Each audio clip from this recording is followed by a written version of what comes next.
જાઓ તૈયાર આવનારી 3 કલાકની અંદર ફરી આજે ગુજરાતના આ વિસ્તારોમાં ગાજવીજ અને કડાકા ભડાકા સાથે તો અમુક વિસ્તારોની અંદર તો દોસ્તો કરા પડવા સાથે માવઠાને લઈને આગાહી સામે આવી રહી છે અને અત્યારે જ તમે દોસ્તો ગુજરાતનું સેટેલાઇટ પિક્ચર જોઈ શકો છો, જેમાં ઉત્તર ભારત પરના વેસ્ટર્ન ડિસ્ટર્બન્સના વાદળાઓએ ગુજરાતના અત્યારે દક્ષિણ ગુજરાત, સૌરાષ્ટ્રના ભાવનગર, અમરેલી, તો આ સાથે દક્ષિણ ગુજરાતના પણ નવસારી, વલસાડ, વાપી, સુરતનું વાતાવરણ પણ પલટાઈ ચૂક્યું છે. ને એટલું જ નહીં, અહીં તમે જોઈ શકો છો દોસ્તો ઉત્તર પૂર્વના મહીસાગર, દાહોદ, પંચમહાલ સહિતના ભાગોથી માંડી સૌરાષ્ટ્રની અંદર અહીં તમે જોઈ શકો છો દોસ્તો મોરબીના વાતાવરણમાં પણ ઘટ્ટ વાદળાઓ અત્યારે બંધાઈ ચૂક્યા છે. ત્યારે જાણીશું દોસ્તો આજ જેમાં પણ બપોરથી સાંજ અને રાત્રિ સુધીની અંદર ગુજરાતના કયા ભાગોમાં થશે ગાજવીજને. એટલું જ નહીં, અત્યારે દોસ્તો ગરમીનો પારો અને બફારાના પ્રમાણના કારણે અમુક વિસ્તાર માટે આ માવઠું તીવ્ર થંડરસ્ટોર્મ કરે તેવી સંભાવના ફરી ઊભી થઈ છે. ત્યારે જાણીશું કે શું આ માવઠાને કારણે હજુ આવતીકાલ 6-7 તારીખે ગુજરાતમાં કોઈ જગ્યાએ માવઠું થશે કે નહીં, કારણ કે ફરી 7 એપ્રિલ ઉપર દોસ્તો ગુજરાતના વાતાવરણમાં એક નવું ઉત્તર ભારત પર આવનારું વેસ્ટર્ન ડિસ્ટર્બન્સ ગુજરાતમાં બીજું માવઠું આ એપ્રિલ મહિનાનું લાવી શકે છે. ત્યારે હવામાન નિષ્ણાંત અંબાલાલ પટેલની આગાહી અને એપ્રિલ મહિનો ઉનાળામાં જાણે ચોમાસું બેસી જાય તે પ્રમાણે જોવા મળવાનો છે. તો તમામ અપડેટ એક પછી એક જાણીએ પહેલાં જો દોસ્તો તમે અમારી આ મજેદાર યુટ્યુબ ચેનલ પર નવા છો તો ખાસ મિત્રો આ ચેનલને સબસ્ક્રાઈબ કરી દેજો. સૌથી પહેલાં તો દોસ્તો અમે તમને અત્યારનું જોઈ શકો છો ઉપગ્રહ ઉપરથી લેવામાં આવેલું ભારતનું સેટેલાઇટ ઇમેજ બતાવી રહ્યા છીએ, જેમાં પાછલી 2 દિવસોથી દોસ્તો મજબૂત વેસ્ટર્ન ડિસ્ટર્બન્સ અફઘાનિસ્તાન લાગુના ભાગો પરથી આવ્યું. ગુજરાતના કચ્છ અને સૌરાષ્ટ્રના કચ્છ, દ્વારકા, પોરબંદર, જામનગરથી લઈ ગઈકાલે ભાવનગર, સિહોર લાગુના વિસ્તારોમાં પણ અમુક વિસ્તારોમાં કરા અને ગાજવીજ સાથેનું માવઠું જોવા મળ્યા પછી અત્યારે દોસ્તો આ વેસ્ટર્ન ડિસ્ટર્બન્સ પૂર્વની દિશા તરફ આગળ વધવા લાગ્યું છે. આથી રાજ્યની અંદર કચ્છના વાતાવરણની અંદર જે તીવ્રતા હતી તે ઘટી ચૂકી, તેમ છતાં પણ ફરી અત્યારે ગુજરાતના ઘણા જ વિસ્તારોના વાતાવરણમાં ફરી વાદળાઓ બંધાવા લાગ્યા છે. અને દોસ્તો જાણી લેજો, અત્યારે તમે અહીં સેટેલાઇટની અંદર જોઈ શકો છો અમે તમને બતાવી રહ્યા છીએ, જેમાં ભાવનગર જિલ્લાના કેટલાય, જેમાં ગારિયાધાર, પાલીતાણા, અલંગ આજુબાજુના વિસ્તારો હોય તો આ સાથે જ મહુવા, તળાજા, સાબરકુંડલા, અમરેલીથી લઈ ગીર સોમનાથ જિલ્લાના ઉનાથી લઈ જાફરાબાદ, રાજુલાના પંથકના વાતાવરણમાં ભારે વરસાદી વાદળાઓ અત્યારે દોસ્તો ગાજવીજવાળા બનવાની શરૂઆત થઈ ચૂકી છે. એટલું જ નહીં દોસ્તો, દક્ષિણ ગુજરાતના વાતાવરણમાં પણ મોટો પલટો વહેલી સવારથી જોવા મળી રહ્યો છે. વલસાડ, ચીખલી લાગુના વિસ્તારોથી લઈ નવસારી, તાપી, વ્યારા, ડાંગનું વાતાવરણ પણ પલટાણું છે. અને એટલું જ નહીં દોસ્તો, અત્યારના સેટેલાઇટમાં જોઈ શકો સુરતના વાતાવરણની અંદર પણ વાદળછાયું વાતાવરણ બનવા લાગ્યું છે. પૂર્વ ગુજરાત પણ દોસ્તો આજે ગાજવીજ થશે, કરા પણ પડી શકે છે. ત્યારે જોઈશું કે આવનારી કલાકોમાં ક્યારે આ માવઠાની શરૂઆત થઈ શકે છે. તો અન્ય સૌરાષ્ટ્ર કચ્છથી લઈ ઉત્તર ગુજરાતની પણ આગાહી જાણીએ પહેલાં આપણે સૌથી પહેલાં તો અત્યારે જે અમદાવાદ મોસમ કેન્દ્ર વિભાગ તરફથી ગુજરાતની આગાહીને લઈ જે અત્યારનો લેટેસ્ટ નકશો રજૂ થયો તેના પર નજર કરી લઈએ. તો તમે જોઈ શકો છો જેમાં પણ આવનારી 3 કલાકની અંદર જે હવામાન વિભાગે ટૂંકા ગાળાની આગાહી રજૂ કરી છે, જેમાં અત્યારે દોસ્તો ગુજરાતના આટલા વિસ્તારોની અંદર વાદળાઓ બંધાવાની પૂરી સંભાવના શક્યતા વ્યક્ત કરવામાં આવી, અને જેને લઈ તમે જોઈ શકો છો અત્યારે દક્ષિણી ગુજરાતના 3 જિલ્લા, જેમાં સુરત, નર્મદા, આ સાથે નવસારી લાગુના વિસ્તારો માટે હવામાન વિભાગે આગામી 3 કલાકની અંદર ગાજવીજ સાથે છૂટા છવાયા તે ભાગોમાં અને પવન ફૂંકાવા સાથે માવઠાની આગાહી કરવામાં આવી છે. તો દોસ્તો અરબ સાગરમાંથી પણ આવી રહેલા ભેજના કારણે ભાવનગર જિલ્લા, અમરેલી જિલ્લા અને ગીર સોમનાથ જિલ્લાના પણ દરિયાથી અમુક અંદરના કાંઠાઈ ભાગોની અંદર પણ મેઘગર્જના થવાની અત્યારે આગાહી છેવાઈ રહી છે. દોસ્તો બાકીના કચ્છના અને અન્ય સૌરાષ્ટ્ર સહિત ઉત્તર ગુજરાતના ભાગોમાં આજે માવઠાની કોઈ વધુ તીવ્રતા ન રહે, પરંતુ વાદળછાયું વાતાવરણ રચાઈ શકે છે. અને કોઈક જગ્યાએ જો ફરી ગરમીનું પ્રમાણ વધે અને તે દિવસો પવનની અસ્તવ્યસ્તતા ન રહે તો તે ભાગો માટે પણ આજે હજુ ગુજરાતના તે ભાગોમાં પણ છૂટાછવાયા વરસાદી ઝાપટા સ્વરૂપેનું માવઠું થાય તેવી હાલ સંભાવના દોસ્તો જોવા મળી રહી છે। ત્યારે બીજી તરફ દોસ્તો ભારતીય હવામાન વિભાગની આગાહી ઉપર પણ આપણે નજર કરીએ। હાલમાં ભારતના વાતાવરણની અંદર દોસ્તો કેટલી વરસાદી સિસ્ટમો જોવા મળી રહી છે અને ભારતના આમ તો લગભગ મોટા ભાગના રાજ્યોમાં કોઈક જગ્યાએ છૂટો છવાયો તો કોઈક જગ્યાએ ભારે કરા સાથે ને વાવાઝોડા સાથેના વરસાદની આગાહીઓ કરવામાં આવી છે। અને દોસ્તો IMDના અત્યારના લેટેસ્ટ બુલેટિનની અંદર તમે નજર કરી શકો છો। કેટલાય ભાગોમાં અપર એર સાયક્લોનિક સર્ક્યુલેશન, તો અમુક ભાગોમાં વેસ્ટર્ન ડિસ્ટર્બન્સની અસર, તો અમુક ભાગોમાં ટ્રફના કારણે ભારતના વાતાવરણમાં અત્યારે મોટી અસ્થિરતા એપ્રિલ મહિનાની અંદર જોવા મળી રહી છે। આજે દોસ્તો ખાસ તમે જોઈ શકો છો, આમ તો ગુજરાતના વાતાવરણની અંદર કોઈ ભારે માવઠાની આગાહી હવામાન વિભાગે કરી નથી ને આમ ગુજરાતનું છૂટું છવાયું વાતાવરણ તો શુષ્ક રહે તેવી આગાહી છે। પરંતુ ભારતના જોઈ શકો છો અન્ય રાજસ્થાન, મધ્યપ્રદેશ અને મહારાષ્ટ્ર લાગુ જે વિસ્તારો છે તે ભાગોમાં પણ, એમાં પણ ઉત્તરી પૂર્વ ગુજરાતના વિસ્તારોની અંદર વરસાદની અને મેઘગર્જનાની લઈને ઓરેન્જ એલર્ટવાળી આગાહી આપવામાં આવી છે। આથી આજે ગુજરાતમાં સૌરાષ્ટ્રના પૂર્વ સૌરાષ્ટ્ર લાગુ, દક્ષિણ ગુજરાત, પૂર્વ ગુજરાત અને ઉત્તર પૂર્વ ગુજરાતના ભાગો માટે માવઠાની વધુ સંભાવના છે। એટલું જ નહીં, 5 એપ્રિલનો પણ તમે દોસ્તો IMDનો નકશો જોઈ શકો છો, જેમાં 5 એપ્રિલ ઉપર ગુજરાતમાં વાતાવરણની અંદર માવઠાની આગાહી આપવામાં નથી આવી। બાકીના ભારતના તમામ રાજ્યમાં જોઈ શકો છો વરસાદ રૂપે ગાજવીજ, પવન અને મેઘગર્જના સાથેનો વરસાદ પડે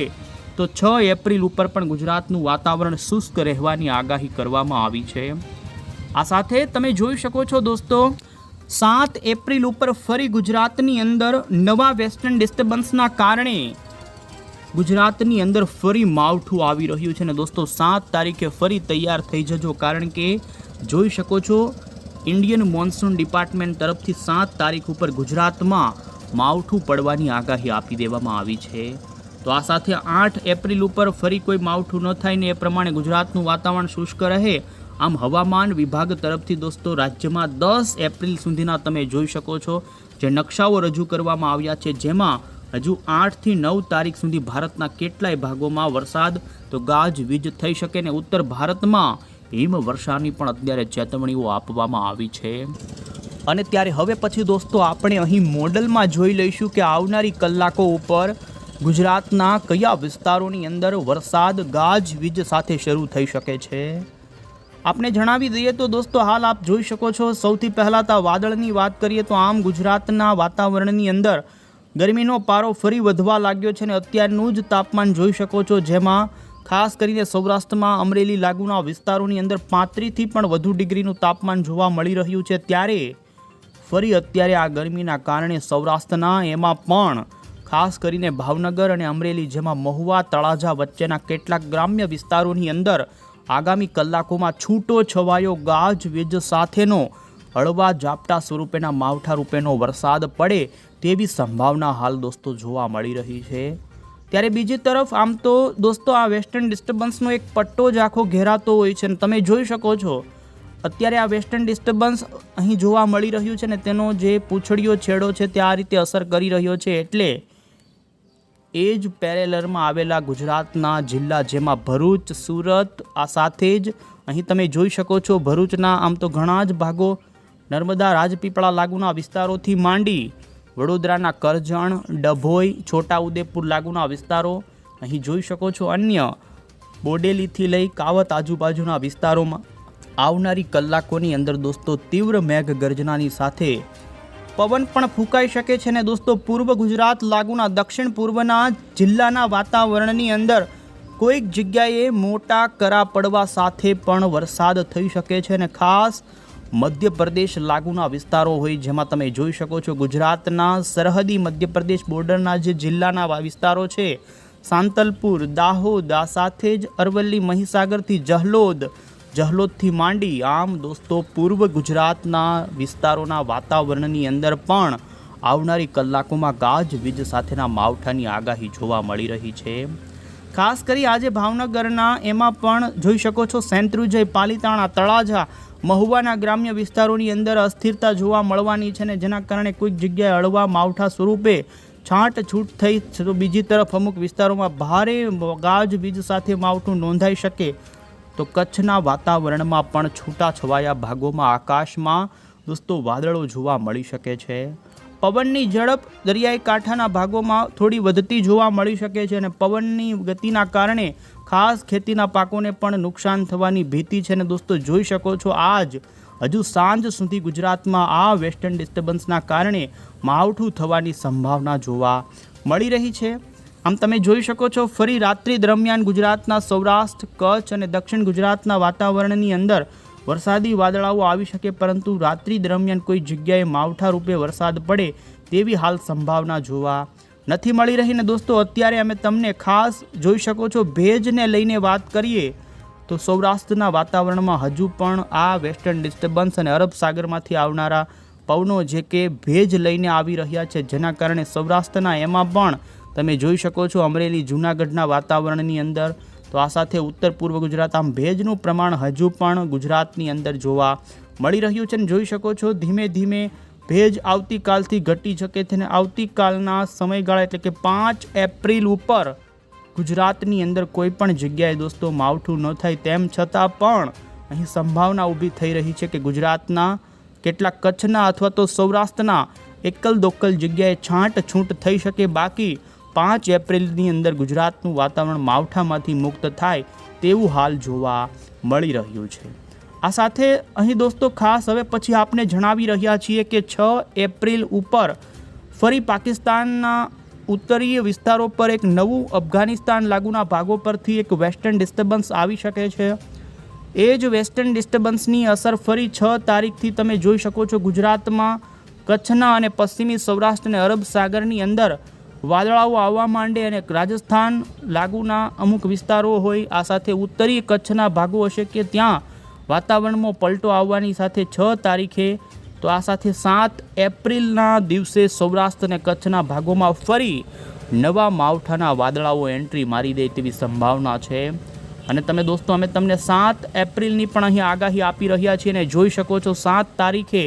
સૌરાષ્ટ્રના ફરી જૂનાગઢ, જામનગર, દ્વારકા, અમુક કચ્છના દરિયાઈ પશ્ચિમી કચ્છના ભાગો છે, તો આ સાથે જ તમે નજર કરી શકો છો દોસ્તો અન્ય સૌરાષ્ટ્રના ભાવનગર, બોટાદ, દરિયાઈ કાંઠાથી લઈ મધ્ય ગુજરાતના ખંભાતના અખાતથી લઈ મોરબી, સુરેન્દ્રનગર અને મહેસાણાથી કચ્છના દરિયાઈ કાંઠાના ભાગોમાં ગાજવીજ સાથે દોસ્તો 7 એપ્રિલના દિવસે ફરી માવઠું દોસ્તો થઈ શકે છે. 7 તારીખે થનારું માવઠું ગુજરાતના મધ્ય ગુજરાત અને ઉત્તર પૂર્વ ગુજરાતના જિલ્લાઓમાં પણ અસર કરે ને જેવા અમદાવાદ, ગાંધીનગર, આણંદ, નડિયાદ એવા જે શહેરો છે તેના વાતાવરણમાં પણ ગાજવીજ ભારે થઈ શકે છે અને ફરી તે દિવસોમાં પણ અમુક વિસ્તારોમાં કરા પડવા સાથેના માવઠા થઈ શકે છે. અને ઉત્તર ગુજરાતના સાબરકાંઠા, મહીસાગર, અરવલ્લીના ભાગોથી લઈ આ ભાગો માટે પણ ગાજવીજ સાથે માવઠું થાય તેવી સંભાવના. અને દક્ષિણ ગુજરાતના મધ્ય ગુજરાત લાગુના ભરૂચ, અમુક જે નર્મદા એ વિસ્તારો હશે કે ત્યાં પણ ફરી દોસ્તો માવઠું થઈ શકે છે. એટલે 7 એપ્રિલ ઉપર ગુજરાતના ઉત્તર ગુજરાત, કચ્છ, સૌરાષ્ટ્ર એ ભાગો માટે માવઠું થઈ શકે છે. અને 8 એપ્રિલ ઉપર પણ તમે જોઈ શકો છો એ માવઠાની ગતિવિધિ છે કે જે પૂર્વ ગુજરાતના અમુક જિલ્લાઓ અને સૌરાષ્ટ્રના ફરી જે પૂર્વ સૌરાષ્ટ્રના અમુક ભાગો છે ત્યાં 7-8 તારીખ ઉપર ફરી દોસ્તો વેસ્ટર્ન ડિસ્ટર્બન્સના કારણે ગુજરાતના વાતાવરણમાં 2 એપ્રિલના માવઠાની સંભાવના હાલ મોડલો બતાવી રહ્યા છે. ત્યારે 11, 12, 13 તારીખ પછી પણ એમાં પણ દોસ્તો 15 એપ્રિલ પછી હાલના લાંબા ગાળાની આગાહીની અંદર ગુજરાતનું વાતાવરણ પલટાઈ શકે છે. અને 15 એપ્રિલથી લઈ 20 એપ્રિલ, તો આ સાથે જ ફરી દોસ્તો 25 તારીખ પછી એમ આવનારા આ એપ્રિલ મહિનામાં હજુ 3 માવઠા થાય તેવી આગાહી અત્યારે જોવા મળી રહી. અને ત્યારે હવે પછી દોસ્તો આપણે હવામાન નિષ્ણાંત એવા અંબાલાલ પટેલની પણ આગાહીઓ જાણીએ. હવામાન નિષ્ણાંત અંબાલાલ પટેલે દોસ્તો આજે સૌરાષ્ટ્રના પૂર્વ અને દક્ષિણ સૌરાષ્ટ્રના વાતાવરણની અંદર પલટો આવી શકે, તો આ સાથે ઉત્તર ગુજરાત, સાબરકાંઠા સહિતના વિસ્તારોના વાતાવરણની સાથે મધ્ય પૂર્વના પંચમહાલ અને વડોદરામાં પણ આજે કમોસમી માવઠાની આગાહી તેમના તરફથી કરવામાં આવી છે. 5 એપ્રિલ દરમિયાન પણ રાજ્યની અંદર પશ્ચિમી વિક્ષોભની અસર કોઈક જગ્યાએ નોંધાઈ શકે છે અને આવનારા મહિનામાં પણ કમોસમી વરસાદ પડે તેવી આગાહી દોસ્તો અંબાલાલ પટેલે કરી છે. ચિંતાજનક વાત એ છે કે માત્ર એપ્રિલ મહિનો જ નહીં પરંતુ મે મહિનામાં કમોસમી વરસાદની શક્યતાઓ અંબાલાલ પટેલે વ્યક્ત કરી, જેમાં 13 મેથી લઈને દોસ્તો 20 મેના સમયગાળાની અંદર આવનારા મહિનામાં દરિયાઈ સમુદ્ર ભારે મોજા ઉછળવાની અને દરિયાઈ કાંઠાના વિસ્તારોમાં પવનનું જોર વધે તેવી ચેતવણી અંબાલાલ પટેલે દોસ્તો આપી દીધી છે. ફરી દોસ્તો આવનારી 16 એપ્રિલથી રાજ્યમાં ગરમીનું જોર વધી શકે છે અને તાપમાનનો પારો ઘણો ઊંચો જાય અને કાળઝાળ ગરમીનો અનુભવ દોસ્તો 16 તારીખ પછી થાય તેવી તેમની આગાહી છે. અને અત્યારે જે માવઠું શરૂ છે તેમાં તેજ પવનના કારણે સામાન્ય જનજીવન પ્રભાવિત થવાની આગાહી તેમણે કરી છે. આપણે જણાવી દઈએ હાલ કે ખાસ કરીને દોસ્તો મે મહિનામાં માવઠું આવે આ સાથે જૂન, પરંતુ ચોમાસાને લઈ અંબાલાલ પટેલે એક સારા સંકેતો આપ્યા છે અને તેમની આગાહી આવી રહી છે કે અત્યારના તમામ પ્રતિકૂળ પરિસ્થિતિઓને જોતા રાહતના સમાચાર એ છે કે ગંગા જમનાના જે ઉત્તર ભારતના મેદાનો છે તે અત્યારે વધુ તપી રહ્યા છે, જે કુદરતી સંકેત છે કે આ વર્ષનું ચોમાસું ખૂબ સારું રહે અને સમયસર અને પૂરતો વરસાદ થાય તેવી આશા વ્યક્ત કરતા અંબાલાલ પટેલે દોસ્તો આગાહી આપી છે. તો આ હતી દોસ્તો આગાહી, અને આપણે ફરી એકવાર અત્યારના વાતાવરણની વાત કરી દઈએ તો તમે જોઈ શકો છો ભાવનગર જિલ્લાના, અમરેલી જિલ્લાના, ગીર સોમનાથ આ તમામ પંથકોના વાતાવરણની અંદર અત્યારે ગાજવીજવાળા વાદળાઓ તૈયાર થવા લાગ્યા છે. અમુક વિસ્તારોમાં ગાજવીજ પણ થતી જોવા મળી રહી છે. તો આ સાથે દક્ષિણ ગુજરાતનું વાતાવરણ પણ પલટાઈ રહ્યું છે. ઉત્તર ગુજરાતના વાતાવરણની સાથે આમ ઘણા જ વિસ્તારોના વાતાવરણમાં આજે પણ કમોસમી માવઠારૂપી ગાજવીજનો વરસાદ નોંધાઈ શકે છે. આમ ફરી 7 એપ્રિલ ઉપર ગુજરાતમાં માવઠું આવશે, તો ફરી 18થી લઈ 19 એપ્રિલ અને 25થી લઈ 27 એપ્રિલ ઉપર ગુજરાતમાં વેસ્ટર્ન ડિસ્ટર્બન્સના કારણે માવઠારૂપે વરસાદ થાય, તો મે મહિનામાં પણ કમોસમી માવઠાની આગાહી છે. આથી ખાસ કેરીના પાકો, ચીકુના પાકો ખેતી કરનાર ખેડૂતોએ સાવચેતી રાખવી જોઈએ અને કેરીના પાકોને પવનની આગાહીઓ આવી રહી છે, આથી નુકસાની થવાની ભીતિ છે અને પાક સંરક્ષણને લઈ એ પ્રકારના ખેડૂતોએ પગલાં લેવા જોઈએ. આ અંગે નવી કોઈ પણ અપડેટ હશે તો દોસ્તો આ ચેનલ થકી અમે તમને પહોંચાડીશું. ત્યાં સુધી આવજો.